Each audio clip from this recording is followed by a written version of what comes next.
Selamat pagi. Dunia turut berduka saat Paus Fransiskus wafat. Masyarakat dunia berduka karena kehilangan sosok panutan.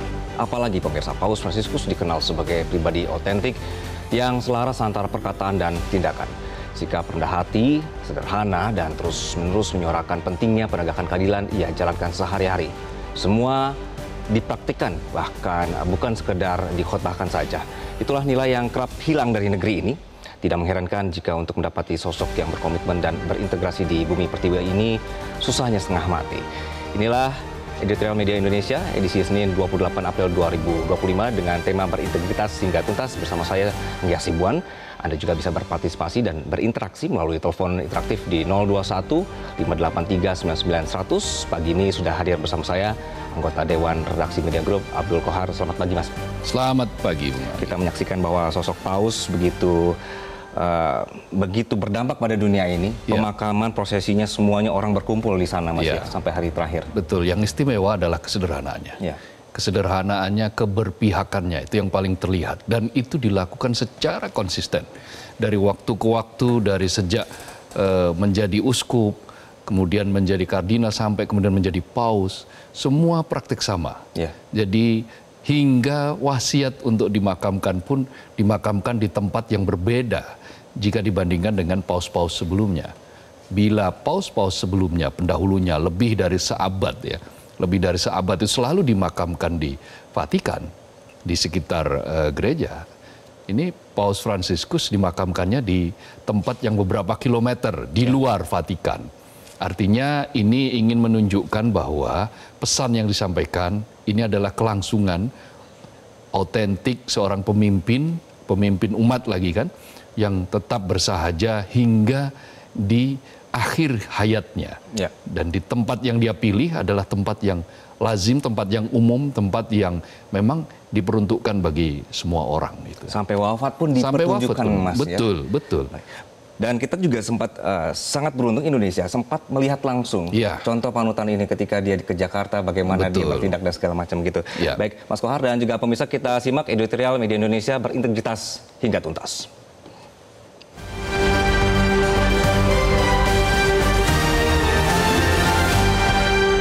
Editorial Senin pagi 28 April 2025. Berintegritas hingga tuntas.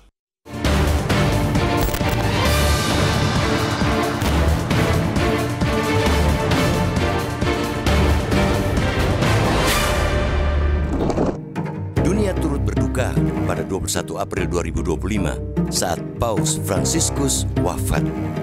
Rasa duka bukan hanya karena kepergian sosok bernama lahir Jorge Mario Bergoglio itu. Juga bukan semata karena ia sebagai sosok pemimpin umat Katolik sedunia. Masyarakat dunia berduka karena kehilangan sosok panutan. Apalagi Paus Fransiskus dikenal sebagai pribadi otentik yang selaras antara perkataan dan tindakan. Rendah hati, sederhana, dan terus-menerus menyuarakan pentingnya penegakan keadilan ia jalankan sehari-hari. Semuanya dipraktikkan, bukan sekadar dikhotbahkan. Setidaknya, semua terlihat jelas saat Paus Fransiskus menyempatkan diri hadir di Indonesia, meski sekejap. Fasilitas papan atas dia tanggalkan. Paus Fransiskus melepaskan fasilitas mobil mewah yang pasti bisa dia tumpangi. Dengan tetap mengenakan jubah kebesarannya, Paus memilih untuk duduk di bangku depan di sebelah sopir yang mengemudikan sebuah kendaraan SUV. Tanpa ragu, Paus membuka kaca dan membiarkan dirinya diterpa udara panas Jakarta demi bisa menyapa warga. Paus Fransiskus dikenal kerap hidup sederhana. Ia menolak tinggal di rumah besar yang disediakan Gereja Vatikan. Paus memilih menetap di pavilion. Bahkan, ia berwasiat dengan meminta saat dimakamkan di lokasi sederhana. Para paus pendahulunya biasa dimakamkan di dalam kota Vatikan, di bawah Basilika Santo Petrus. Namun Paus Fransiskus menjadi paus pertama dalam lebih dari 1 abad yang dimakamkan di luar Vatikan yang berjarak beberapa kilometer dari Vatikan, yakni di Basilika Santa Maria Maggiore yang juga dikenal sebagai Santa Mary Major. Komitmen hidup dan mati sederhana itu dijalani. Itulah nilai yang kerap hilang dari bumi pertiwi. Tidak mengherankan, untuk mendapati sosok yang berkomitmen dan berintegritas, susahnya setengah mati. Tebar janji ke utara, tapi komitmen yang dijalankan ke selatan. Sudah menekan fakta integritas, masih banyak yang tertangkap karena korupsi. Orang yang mestinya mengadili koruptor malah ditangkap karena menerima suap. Mirisnya, dunia pendidikan di tanah air juga masih marak dengan gratifikasi, nepotisme, dan korupsi bila melihat survei penilaian integritas atau SPI 2024 yang dilaksanakan oleh Komisi Pemberantasan Korupsi atau KPK. Perilaku curang, mulai dari hal sepele seperti mencontek hingga pungutan liar, masih mencoreng kehidupan dunia pendidikan kita. Dengan kata lain, sebagian dari calon pemimpin bangsa adalah penyontek dan pelaku pungli. Bila ekosistem yang menciptakan pemimpin bangsa justru masih diramaikan dengan perilaku yang tidak baik, sudah terbayangkan hasilnya akan seperti apa. Jangan sampai bangsa ini masih berangan-angan memiliki pemimpin berintegritas. Akan tetapi, sebagai bagian dari anak bangsa, kita tentunya harus menjaga pemikiran positif. Tetap menjaga semangat bahwa hari esok pasti lebih baik daripada hari ini. Hari-hari terakhir ini, kita diberi kesempatan untuk mengenal dan belajar dari sosok Paus Fransiskus. Kita layak belajar dari keteguhannya, kesederhanaannya, integritasnya, juga keberpihakannya sejak hidup hingga dimakamkan. Gajah mati meninggalkan gading, harimau mati meninggalkan belang, manusia mati mewariskan nama dan kebaikan. Itulah yang ditunjukkan oleh Paus Fransiskus. Dunia kehilangan, tapi teladannya akan selalu hidup sangat panjang.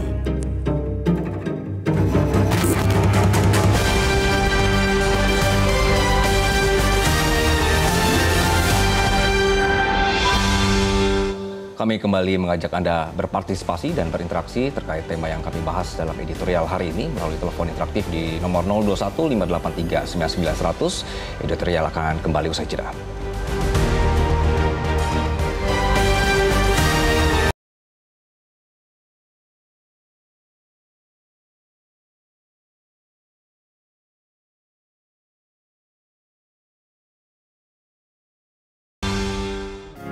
Media Indonesia mengajak Anda untuk mengakses fitur premium e-paper. Dengan sajian konten berbasis intelektual dan meneguhkan kebangsaan, Media Indonesia tampil dengan lebih dinamis melalui e-paper Media Indonesia yang dapat Anda akses kapan saja, di mana saja. Caranya mudah, download aplikasi Media Indonesia di Android atau ketik link e-paper.mediaindonesia.com atau bisa scan QR Code pada layar kaca Anda. Klik tab e-paper di bagian samping layar tablet Anda, daftarkan data diri, serta pilih paket berlangganan e-paper Media Indonesia sesuai dengan kebutuhan Anda. Nikmati juga bonus spesial tambahan 4 halaman rubrik fokus setiap hari. Semua bisa Anda dapatkan hanya di e-paper Media Indonesia. Untuk informasi lebih lanjut, hubungi customer service di nomor 0811 1201 2018 atau kunjungi media sosial @mediaindonesia. Media Indonesia, referensi bangsa. Kembali dalam editorial Media Indonesia, pemirsa, bahwa tema yang kami angkat di pagi hari ini berkenaan dengan sosok panutan yang kemudian sudah berpulang. Mas Kohar, kita melihat berintegritas hingga tuntas, kita melihat ada contoh, ini one in a million gitu, sosok Paus ini. Mas, seringkali kita mendengar integritas ini soal selaras kata dan tindakan gitu, tapi kenyataannya banyak yang gagal menjalankannya begitu.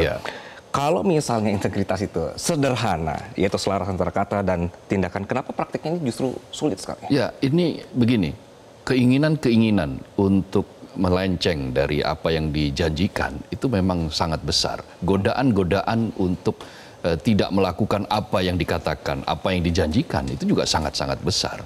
Nah, itu biasanya manusia yang tidak otentik, manusia yang tidak selaras antara kata dan perbuatan, itu umumnya atau lazimnya dia akan melenceng dari apa yang dia janjikan. Karena itu apa yang diajarkan oleh Paus, apa yang ditunjukkan oleh Paus Fransiskus itu adalah sebuah inspirasi nyata yang bisa tidak lekang oleh apapun, tidak lekang oleh zaman. Jadi dia akan terus hidup sepanjang zaman. Nah, banyak kita saksikan di berbagai negara, termasuk di negeri ini. Kita menghadapi krisis, katakanlah gitu ya. Katanya krisis moral, krisis integritas. Kita mengalami surplus politisi, tetapi ada defisit negarawan. Kan kritiknya selalu seperti itu. Masyarakat merindukan negarawan, orang yang sudah selesai dengan dirinya sendiri, orang yang tidak tersilau terhadap gemerlap uang, gemerlap kedudukan, tetapi malah yang paling penting adalah berjuang bagi kebanyakan orang, bagi umat. Nah, apa yang dilakukan oleh Paus Fransiskus ini jejaknya juga sudah sangat panjang. Waktu waktu masih menjadi uskup di Argentina, itu beliau mendekatkan gereja ke wilayah-wilayah kumuh dengan menambah jumlah pastor di wilayah-wilayah kumuh. Itu artinya apa? Itu artinya keberpihakan. Keberpihakan, welas asih gitu ya, kasih sayang kepada mereka-mereka yang tidak beruntung. Dan itulah yang dilakukan oleh Paus Fransiskus. Mestinya seperti itulah para pemimpin.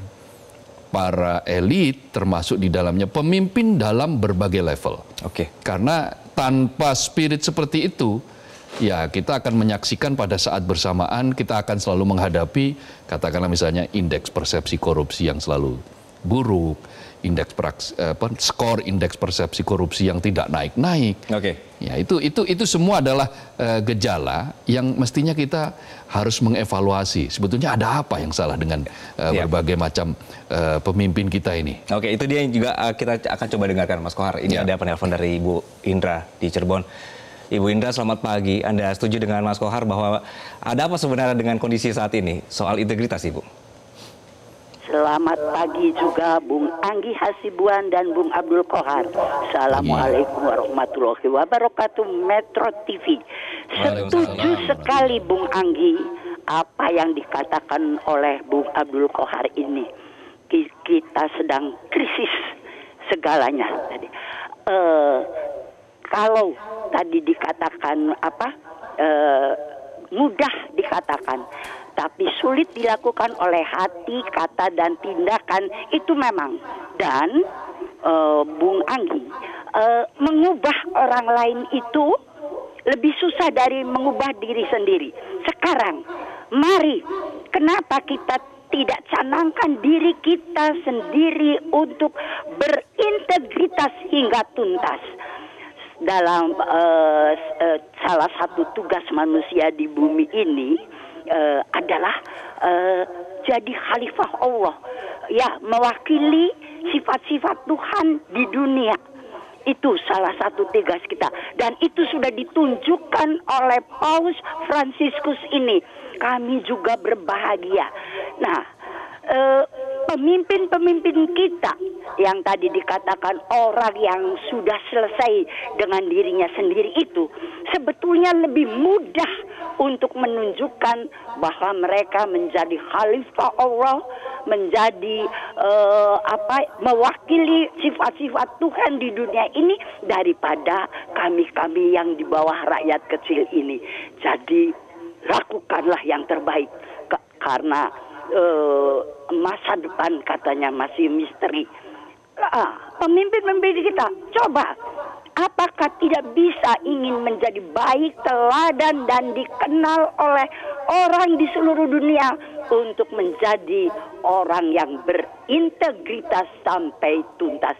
Mungkin itu yang bisa Ibu sampaikan, Bung Anggi dan Bung Abdul Kohar. Assalamualaikum warahmatullahi wabarakatuh. Waalaikumsalam warahmatullahi wabarakatuh. Terima kasih Ibu Indra dari Cirebon. Wow, sudah dilihat begitu ya Mas, dari semua agama pun dengan tindakan dan panutan ini memang kita butuh orang-orang yang seperti Mas. Bagaimana supaya kita melihat integritas ini selalu menjadi kampanye di lembaga dan instansi kita dimanapun begitu ya. Tapi bagaimana membuat ini tidak seremonial? Ya intinya adalah begini. Kita itu harus menjalankan prinsip-prinsip yang ada mulai dari otak kita, pemikiran kita, sampai hati kita, lalu kemudian diwujudkan dalam tindakan kita. Karena percuma saja kita berbusa-busa, berteriak, berpidato, berkhotbah tentang kebaikan, tentang nilai-nilai luhur, tentang integritas, tentang moral. Tetapi ketika dalam proses perjalanannya sendiri, kita mengingkari kata-kata kita sendiri. Kita seperti menjadi orang yang split personality, orang yang terbelah gitu ya. Sebelah kanan misalnya berkata anjuran yang baik-baik, tetapi sebelah kiri kita malah menjalankan hal-hal yang buruk atau sebaliknya dari anjuran itu. Seperti tadi kita katakan, survei penilaian integritas terakhir di tahun 2024 itu menunjukkan bahwa dari awal dari dunia pendidikan saja kita sudah diajari atau bukan diajari, kita sudah mempraktekkan hal-hal yang sebetulnya bertolak belakang dengan integritas. Mencontek, di lembaga pendidikan kita juga melihat ada pungli, lalu ada pengurangan dana BOS misalnya, ada penyelewengan dana BOS. Hal-hal seperti itu terekam kan dalam survei yang dilakukan oleh KPK. Sudah kemana-mana begitu ya? Betul, itulah inti yang ditunjukkan oleh Paus, bahwa kesederhanaan pada saat yang bersamaan dia harus berbarengan dengan diikuti dengan integritas yang nyata begitu. Oke, Mas, bicara soal integritas ini, bagaimana melihat integritas ini tanpa permisif terhadap kecurangan, terhadap hal-hal yang menyimpang gitu. Tapi nanti kita akan dalami, Mas, dan pemirsa tetaplah bersama kami.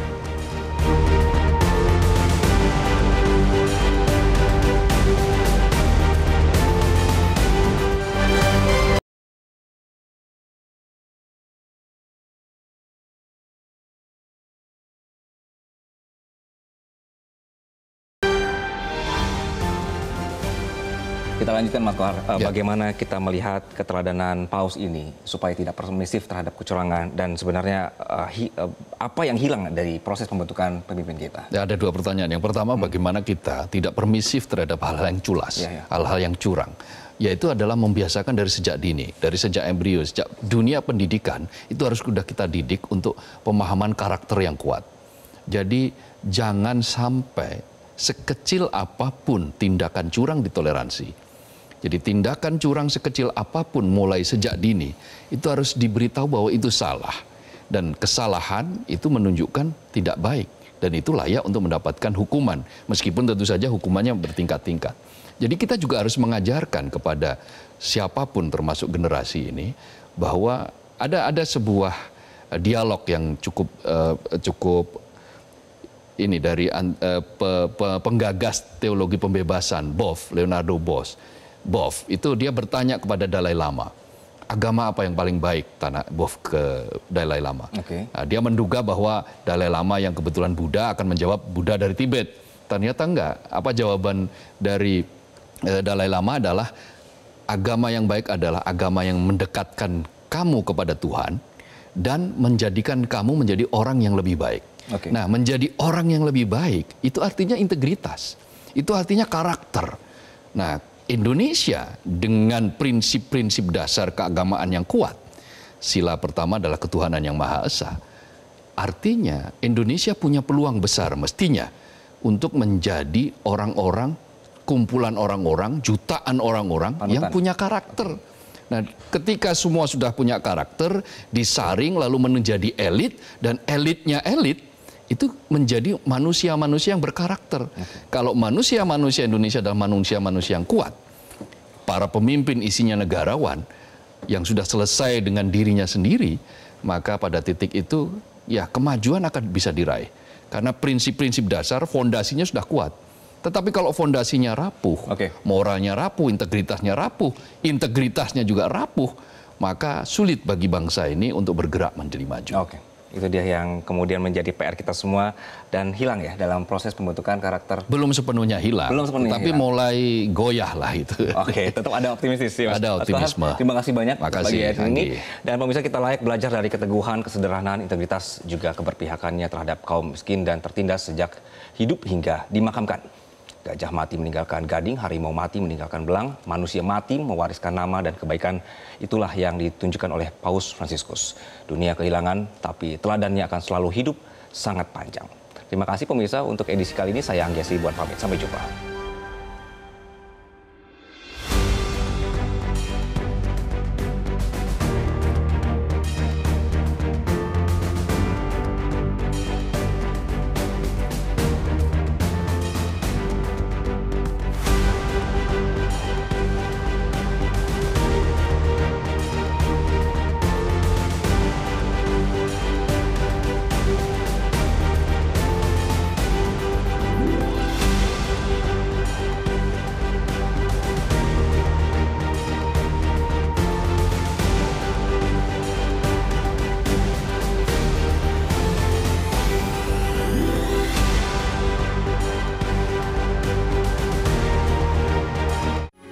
Metro TV.